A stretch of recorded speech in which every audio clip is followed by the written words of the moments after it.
کیا آپ جانتے ہیں کہ خانہ کعبہ کو کس نے کس کے حکم سے اور کب تعمیر کیا؟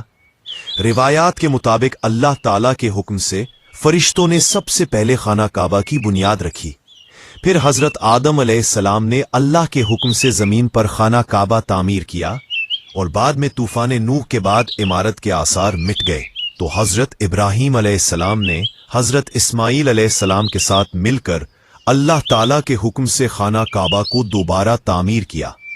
قرآن میں ذکر ہے، اور جب ابراہیم اور اسماعیل کعبہ کی بنیادیں اٹھا رہے تھے، سورۃ البقرہ۔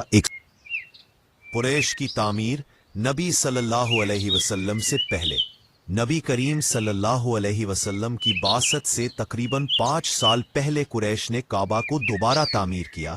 اسی تعمیر میں حجر اسود رکھنے کا تاریخی واقعہ پیش آیا، جسے نبی صلی اللہ علیہ وسلم نے حکمت سے حل فرمایا۔ اسلامی دور میں مختلف خلفاء اور حکمرانوں نے ضرورت کے مطابق مرمت اور تعمیر کروائی۔